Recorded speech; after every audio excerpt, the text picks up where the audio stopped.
Hello friends, मेरा नाम है प्रीति और स्वागत है आपका प्रीति पीसीएस में। इस वीडियो में हम बिहार दरोगा के लिए साइंस के सभी महत्वपूर्ण क्वेश्चन को देखने वाले हैं। तो चलिए शुरुआत करते हैं बिना देर किए हुए। तो सबसे पहला बात कि वीडियो को स्किप नहीं करना है। और हमने क्वेश्चंस कहाँ से लिया है तो ये देखिए, ये यूपीएससी का ये अनअकैडमी का बुक है। मैं यूपीएससी का तैयारी करती हूँ। तो ये देखिए 2005 का सवाल है।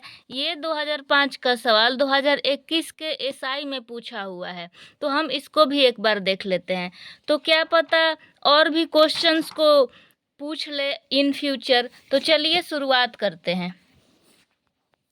पहला क्वेश्चन है, निम्न कथनों पर विचार कीजिए। फीमर मानव शरीर की सबसे लंबी हड्डी है। हैजा बैक्टीरिया से होने वाली बीमारी है। एथलीट फुट वायरस से होने वाली बीमारी है। तो इसमें कौन सा सही है? तो फीमर मानव शरीर की सबसे लंबी हड्डी है, ठीक बात है। हैजा बैक्टीरिया से होने वाली बीमारी है, ये भी ठीक बात है। लेकिन एथलीट फुट वायरस से न होके कवक से होता है, कवक से होता है, इसीलिए तीसरा गलत है। जहाँ 3 गलत है, ये गया, ये गया, ये गया, आंसर आ गया हमारा 1 और 2। दूसरा क्वेश्चन है, न्यूमोकोनियोसिस उन श्रमिकों को प्रभावित करता है जो मुख्य रूप से कहाँ काम करते हैं? चर्म शोधनालय में, कोयला खनन उद्योग में, मद्यशाला में या ग्लास उद्योग में। मद्यशाला यानी जहाँ पे ड्रिंक शराब वगैरह बनता है। तो न्यूमोकोनियोसिस किन श्रमिकों को होता है? तो कोयला खनन उद्योग, जहाँ कोयला खनन उद्योग है, जहाँ से कोयला निकाला जाता है, ये फेफड़ों को संक्रमित करता है, याद रखिएगा। तीसरा प्रश्न है हमारा, मानव शरीर शुष्क के विद्युत प्रतिरोध के परिणाम का क्रम क्या है? 10 के पावर 2 ओम, 10 के पावर 4 ओम, 10 के पावर 6 ओम या 10 के पावर 8 ओम। तो याद रखिएगा 10 के पावर 6 ओम। हमारा चौथा प्रश्न है, निम्न में से किसमें ध्वनि की गति अधिकतम है? तो याद रखिएगा कि ध्वनि की गैस, द्रव और ठोस, ये तीनों ही अवस्था में सबसे ज़्यादा जो गति होती है वो ठोस में होती है। तो ऑप्शन क्या है? 0 डिग्री पर हवा, यानी कि ये हवा है। 0 डिग्री पर हवा, 100 डिग्री पर हवा, लकड़ी, पानी। तो उत्तर क्या हो जाएगा? यहाँ ठोस कौन सा है? तो लकड़ी है। अब आते हैं अपने अगले प्रश्न पर। हमारा पांचवा प्रश्न है कि दुधारू पशुओं में निम्न में से कौन सा रोग संक्रामक है? पैर और मुंह की बीमारी, एंथ्रेक्स, तीसरा है ब्लैक क्वार्टर और चौथा है चेचक। कौन सा सही है? 1, 2 और 3, 2, 3 और 4, 1 और 2। तो 1, 2, 3 और 4 ये सभी जो है ये पशुओं में संक्रामक रोग है। छठा क्वेश्चन है, परासरण की प्रक्रिया के दौरान विलायक सांद्र विलयन से तनु विलयन की ओर गमन करता है। सांद्र माने उच्च और तनु माने कम, ठीक। तो क्या ये कथन ठीक है? तो नहीं, ये कथन ठीक नहीं है, क्योंकि परासरण की प्रक्रिया के दौरान जो विलायक है वो तनु विलयन से सांद्र विलयन में जाता है, न कि सांद्र से तनु में। तो ये हमारा कथन गलत हो गया। वीडियो को स्किप नहीं करना है। दूसरा ऑप्शन है हमारा स्टेटमेंट कि रिवर्स ऑस्मोसिस यानी विपरीत परासरण में तनु विलयन पर बाह्य दाब लगाया जाता है। तो नहीं, बाह्य दाब नहीं लगता है। तो हमारा उत्तर क्या हो जाएगा? न तो 1 न ही 2, ठीक। हमारा 7वां प्रश्न है, निम्न कथनों पर विचार कीजिए और बताना है कौन सा उत्तर सही है। कि निर्जल सोडियम कार्बोनेट को सामान्यतः बेकिंग सोडा के रूप में जाना जाता है। तो बिल्कुल नहीं, इस सोडियम कार्बोनेट को बेकिंग सोडा के रूप में नहीं जाना जाता है। बेकिंग सोडा का उपयोग अग्निशामक यंत्रों में किया जाता है? तो नहीं किया जाता है। ब्लीचिंग पाउडर का निर्माण हैसन क्लेवर संयंत्र में किया जाता है? तो बिल्कुल किया जाता है। क्या पता यही पूछ ले। तो इसका उत्तर हो जाएगा केवल 3। देख रहे हैं, जो पहला क्वेश्चन हमने बनाया उसका ऑप्शन भी सेम था, चेंज भी नहीं किया था, कुछ नहीं, बस 2 कॉपी वही क्वेश्चन ला के रख दिया। अब आते हैं अपने 8वें प्रश्न पर।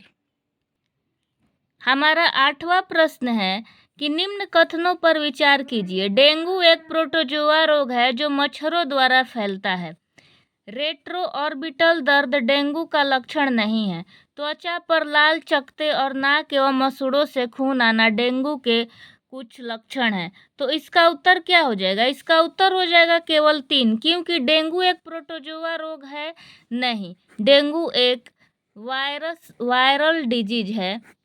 और रेट्रो ऑर्बिटल दर्द डेंगू का लक्षण नहीं है, तो ये लक्षण है, ये नहीं लिख के इसको गलत कर दिया, और बाकी ये तीसरा सही है। तो इसीलिए हमारा क्या हो जाएगा? केवल 2। अब यूपीएससी 2006 में कौन सा क्वेश्चन पूछा था, इस पे बात करते हैं। निम्न रसायनों पर विचार कीजिए। कुछ कुछ जो रसायन है उसको हमें याद रखना चाहिए। बोल रहा है benzene, carbon tetrachloride, sodium carbonate, टाइक्लोराइथिलीन।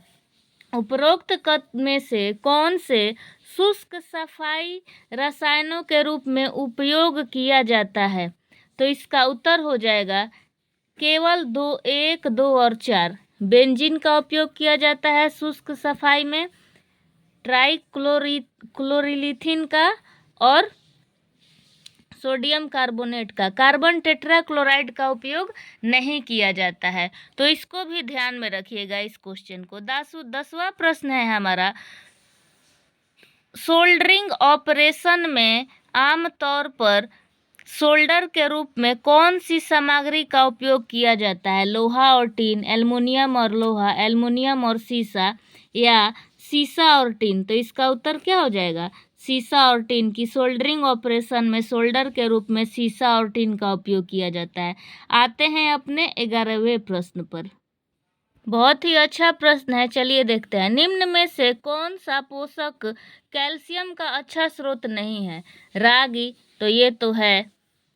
चावल, अंडा, स्किम्ड मिल्क, यानी जो मिल्क ये किया हुआ उबाला हुआ मिल्क पैकेट में जो रहता है वो अंडा, ये सब है कैल्शियम का, लेकिन चावल नहीं है।